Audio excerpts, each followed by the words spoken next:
La madrugada del 5 de julio de 2009, una mansión de casi 1000 metros cuadrados ardía violentamente en uno de los barrios más exclusivos de Phoenix.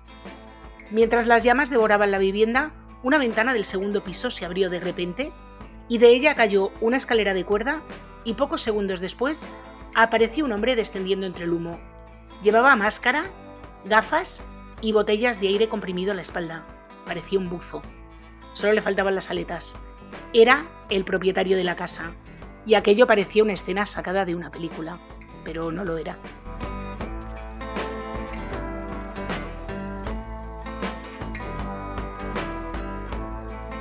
Hola a todos, yo soy Julia y hoy os traigo un caso bastante peculiar. Se trata del caso de Michael Marin, un millonario muy peculiar por muchas cosas, especialmente por su nula capacidad de asumir la derrota y su resistencia a la frustración, digamos que inexistente. Pero antes de comenzar con la historia, voy a poneros un poco en contexto con la vida de este individuo. Michael Marin nació en diciembre de 1958 y creció en Oak Harbor, una localidad vinculada a la Marina estadounidense, situada al norte de Seattle, en el estado de Washington.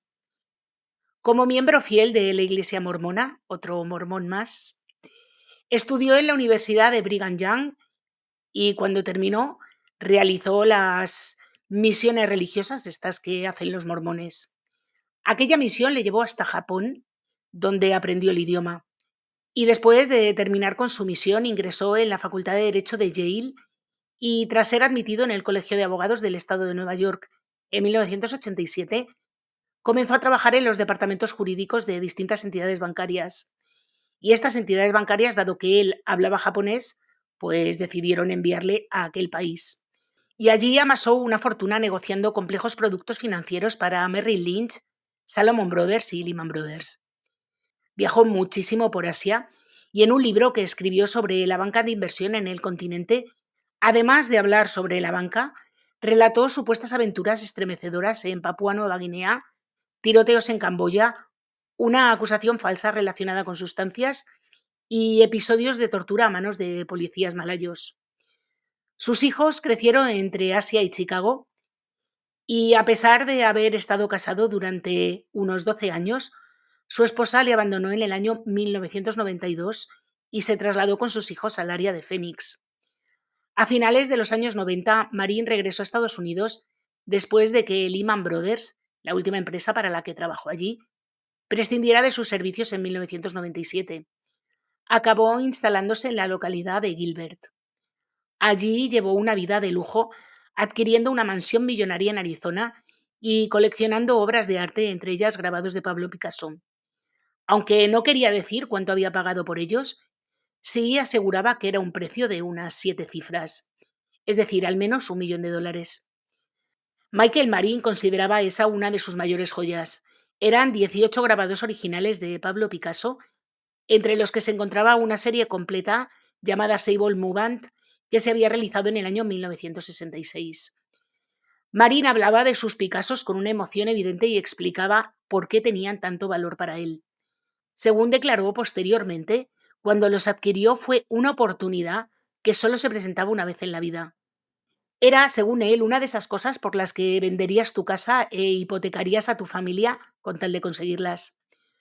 Bueno, pues según el sitio web Artnet, que se dedica a la comercialización de arte, estos grabados, que según Michael Marin costaban un potosí, vamos, más de $1.000.000, realmente estaban valorados por un máximo de $8.500. Y con este pequeño dato os podéis hacer una idea de que este hombre no solo sobrevaloraba lo que él hacía, sobrevaloraba también todo lo que poseía. Su libro, este en el que contaba sus andanzas por el sudeste asiático, un libro que nadie le publicó, un libro que tuvo que autopublicarse él, y que se llamaba Fluctuations, contenía una nota justo donde estaban los derechos de autor que decía: este libro es una compleja mezcla de realidad y ficción. Prácticamente todas las historias e incidentes son verdaderos, pero en muchos casos los nombres, lugares y otros detalles han sido modificados o ficcionalizados para proteger la privacidad, el anonimato y la seguridad de las personas a las que se hace referencia. Es decir, se lo había inventado todo excepto alguna cosilla sin importancia.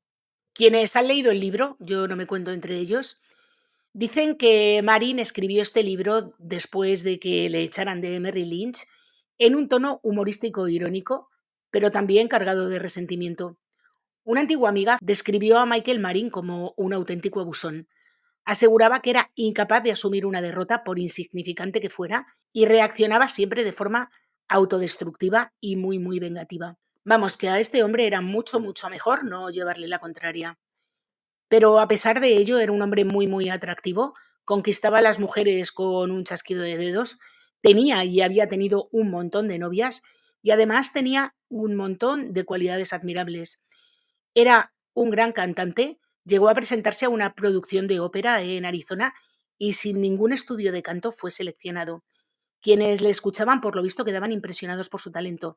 Y además tocaba muy bien el piano. Había logrado ganar muchísimo dinero, era un hombre atractivo y siempre parecía ser la persona más inteligente, estuviera donde estuviera. Pero por lo visto también tenía una faceta bastante menos agradable.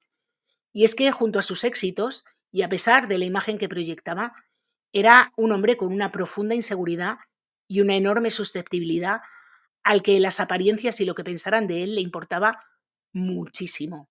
Precisamente porque durante toda su vida había sido el chico inteligente, el deportista, el atractivo y el exitoso, nunca aprendió a gestionar el fracaso. Simplemente no soportaba perder. Y hay gente que tiene mal perder, pero es que lo de este hombre vais a ver que es de otra dimensión. Y un ejemplo perfecto de esto que os digo ocurrió cuando ya vivía en Phoenix. En el año 2000, Marin recibió una multa de tráfico en Gilbert después de que su motocicleta chocara contra un coche. Él salió despedido por encima del manillar y terminó en el hospital, pero la policía le denunció por no controlar adecuadamente el vehículo para evitar una colisión. Cualquiera podría pensar que un hombre rico, viajero incansable y aventurero internacional habría pagado la multa y continuado con su vida. Pero Michael Marin no era así. Recurrió a la sanción y se presentó a sí mismo ante el tribunal. Perdió el caso. Cualquiera que tenga dos dedos de frente conoce el dicho de que una persona que se representa a sí misma tiene al cliente más tonto del mundo.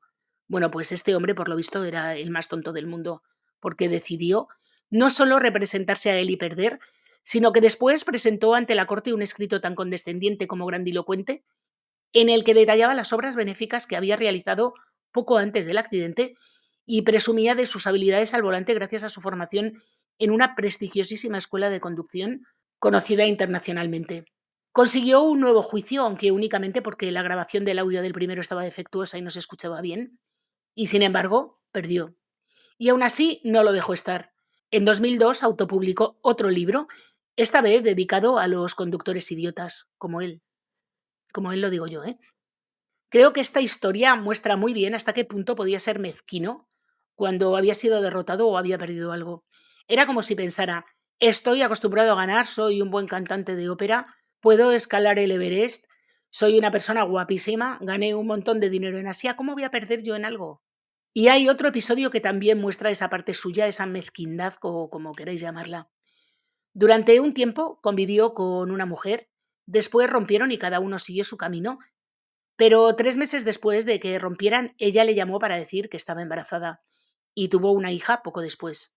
Y entonces, cuando le reclamó la paternidad y sobre todo que le ayudara con las facturas, Michael combatió la reclamación durante 2 años en los tribunales. Finalmente le obligaron a hacerse una prueba de ADN y resultó que sí, que era el padre.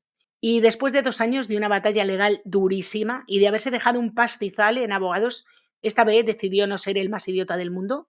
Bueno, pues aceptó a su hija. Y después de perder el juicio, presentó a su nueva hija a sus otros 4 hijos y según contaron la llamaba todos los domingos a las 7 de la tarde.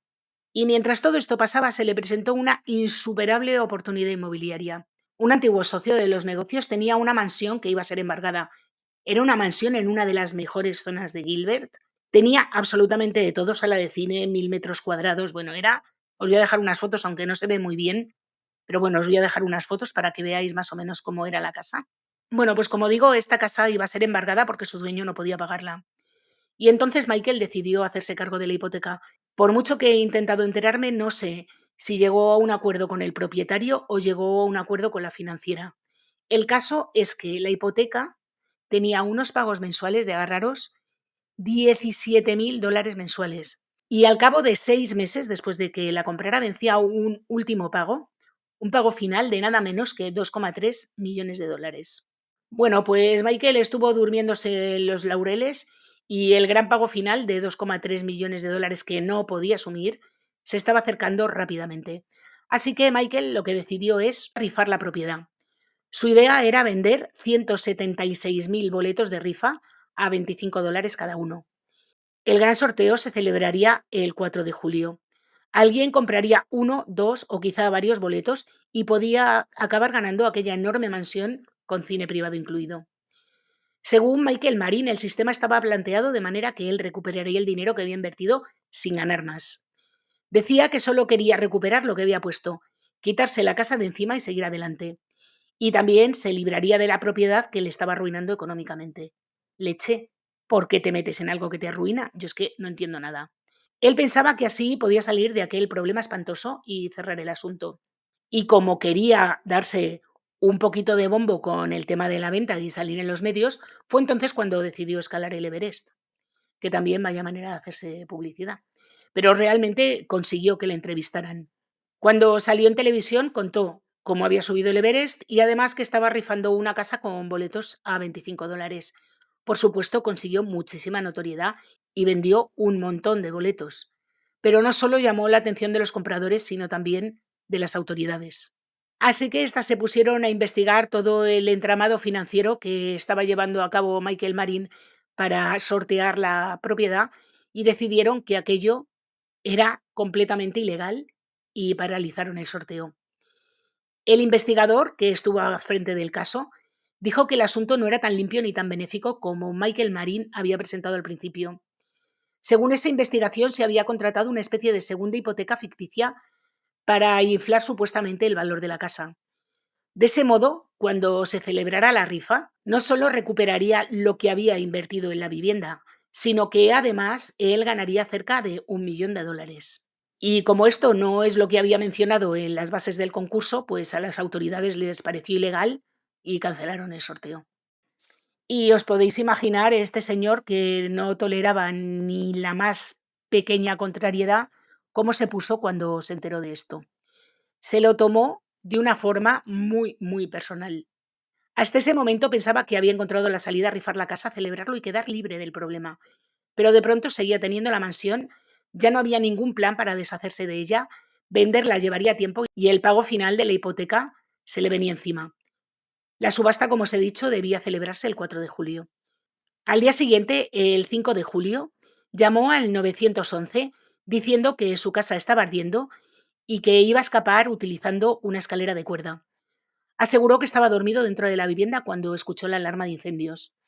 Mientras avanzaba a duras penas entre el humo espeso, recordó que tenía una botella de aire comprimido de submarinismo guardada en el armario de su dormitorio. Y según contó, se colocó la botella y la máscara, salió por la ventana, descendió por la escalera y logró ponerse a salvo. Os podéis imaginar que aquello para los periódicos fue un caramelito. Bueno, para los periódicos, las radios, las televisiones y cualquiera que hubiera escuchado la historia. Aquella misma noche llegó incluso a conceder entrevistas desde la cama del hospital. Sin embargo, los investigadores especializados en incendios y la compañía aseguradora que cubría la vivienda decidieron examinar el caso con un poquito más de detenimiento que los medios. Descubrieron que las valiosas pinturas de Marin no se encontraban en la casa cuando se produjo el incendio. Tampoco estaba allí su mascota, que era un guacamayo, y sin embargo encontraron cajas repletas de antiguas guías telefónicas colocadas una detrás de otra, como si hubieran sido preparadas para alimentar las llamas. Además, sostuvieron que el fuego había sido iniciado deliberadamente en 4 puntos diferentes de la vivienda. Así que los fiscales tenían pruebas para acusar a Marín de incendio provocado en una estructura ocupada, es decir, un lugar en el que vive gente, que yo no sé por qué lo llaman así de rocambolescamente, pero bueno. Este es un delito cuyas penas podían llegar a ser tan severas como las previstas para un asesinato en segundo grado, aunque el único ocupante de la casa fuera el mismo, ¿eh? Fue arrestado el 19 de agosto de 2009 y pasó 10 días en prisión antes de obtener la libertad bajo fianza. Su abogado, Richard Girloff, defendió una versión muy distinta de los hechos. Sostenía que el incendio se había originado en una caja eléctrica y, según él, las guías telefónicas estaban apiladas porque Marín todavía se estaba mudando a la vivienda y el papel de los directorios iba a utilizarse no solo para envolver cosas, sino también porque hacía trabajos con papel, manualidades. También señaló que Marin trabajaba con resinas, lo que explicaría la presencia de recipientes abiertos de acetona que los investigadores consideraron acelerantes del fuego. Pero Michael tenía un problema bastante difícil de negar y es que se estaba quedando sin dinero. Durante el juicio, los fiscales demostraron que sus cuentas bancarias habían pasado de tener unos $900.000 en 2018 a apenas 42.700 poco antes del incendio. Su plan de jubilación tenía solamente $50 y además debía afrontar nuevos gastos legales, los de su abogado. Y además no solo le pasaba esto, es que además no tenía un sitio donde vivir. Necesitaba un lugar donde vivir mientras esperaba el juicio, por lo que su mejor amiga, Jana Bru, que además había sido también novia suya y socia comercial, decidió acogerle en casa. En abril de 2011 la situación económica de Marin era tan mala que tuvo que prescindir de su abogado, el hombre que le había representado hasta entonces, y solicitó al tribunal que le asignara uno de oficio. Al final del formulario financiero que estaba obligado a presentar, escribió una nota manuscrita explicando que no poseía ningún activo. Los alegatos iniciales del juicio por incendio provocado comenzaron la mañana del 21 de mayo. Durante el proceso, los peritos financieros detallaron la situación económica de Marin y los investigadores especializados en incendio explicaron sus conclusiones. Y Michael decidió no declarar en su propia defensa. Para sus amigos, sin embargo, seguía pareciendo una persona optimista y dueña de sí misma, a pesar de la horrible situación en la que se encontraba. Entre otras cosas, Michael Marin decía de sus abogados que no entendían absolutamente nada, que él había intentado ayudarles, pero que era como tocar el piano para unos patos. Simplemente no le entendían. Este hombre, como digo, era sobrao sobrao. Bueno, y fue avanzando el juicio y la situación de este hombre no mejoró en absoluto.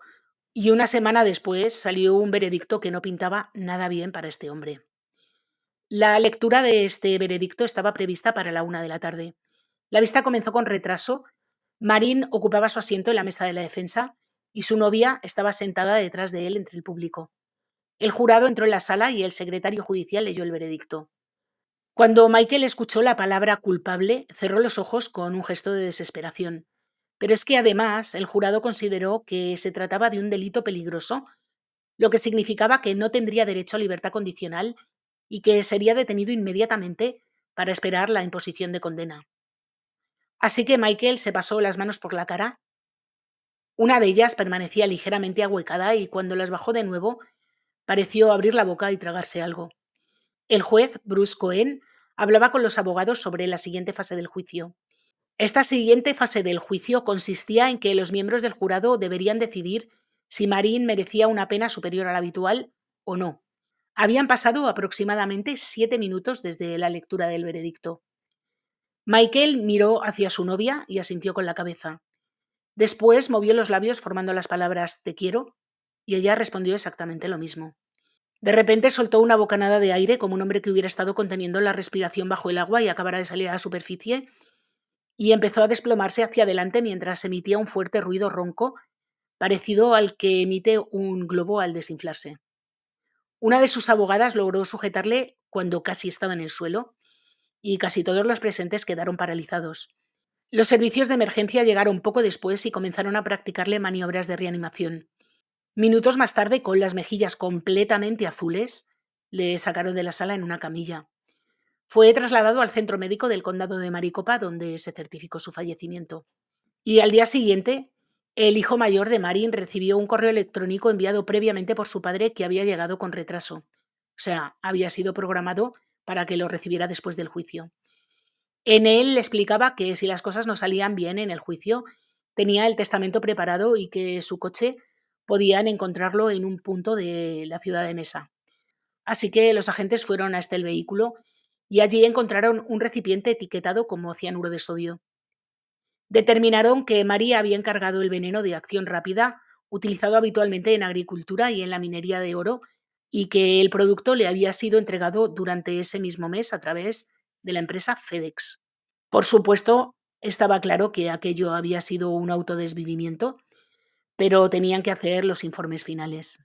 El forense, que estaba encargado de determinar oficialmente la causa de la muerte, dijo que Marín había preparado las cápsulas con esa sustancia tóxica antes de acudir el tribunal el día del veredicto. El producto, que normalmente se vendía por unos $68 los 200 gramos, estaba esa semana rebajado al 50% y fue precisamente cuando lo adquirió. Y claro, con estos datos todo indica que había tomado la decisión con antelación y que simplemente estaba esperando conocer el resultado del juicio. Había dejado todos sus asuntos personales completamente ordenados, había enviado estos mensajes a sus hijos por si todo salía mal y cuando escuchó el veredicto ejecutó el plan que llevaba ya semanas preparando. Y bueno, así terminó la historia de Michael Marin, el hombre que no sabía aceptar las derrotas. Lo llevaba fatal, fatal. Yo en mi vida he visto una persona que tenga peor perder, pero bueno. Después de intentar salvar una mansión imposible de mantener, promocionar una rifa subiendo el Everest, protagonizar una espectacular escapada vestido de buzo en un incendio de su propia casa, acabó enfrentándose a una condena que nunca llegaría a cumplir. Yo de verdad que esta gente que es incapaz de aceptar la frustración que supone una derrota, os prometo que no la entiendo. Será que a mí me han derrotado muchas veces, pero esta soberbia y de verdad que me parece que hay que ser un poquito más humilde en este mundo. De verdad que a mí me parece que tomó la peor opción de todas, a pesar de lo inteligentísimo que era este señor. Al final su carácter le perdió. Y bueno, hasta aquí el caso de hoy, un caso bastante frustrante. Yo no sé vosotros cómo lo veis, pero a mí este hombre me parecía un soberbio. A lo mejor era una persona encantadora, no voy a negarlo, yo no lo conocía, pero por lo que parece, cuando todo el mundo se aleja de él, es porque no tenía demasiadas cosas buenas. Sí tengo que decir que todos sus hijos piensan que su padre no hizo nada para provocar el incendio. Sus exnovias y su exmujer piensan lo contrario, pero sus hijos han seguido confiando en él y defendiéndole. No sé, a lo mejor con sus hijos se portaba mejor que con el resto de la humanidad. Bueno, el caso es que yo no sé si vosotros habíais visto estas imágenes. Son imágenes que circularon muchísimo por YouTube en su día, aunque realmente la historia de este hombre no es tan conocida. Las imágenes sí, pero la historia de su vida yo creo que es una historia bastante desconocida que, en mi opinión, merece la pena contarse. Y bueno, hasta aquí el caso de hoy. Si os ha gustado, por favor, dejarme un like, activar la campanita, comentar, compartir, suscribiros si no lo estáis. Recordad que tengo otro canal, Tinta Roja, donde subo vídeo todos los viernes y en este subo vídeo todos los martes. Así que hasta la semana que viene.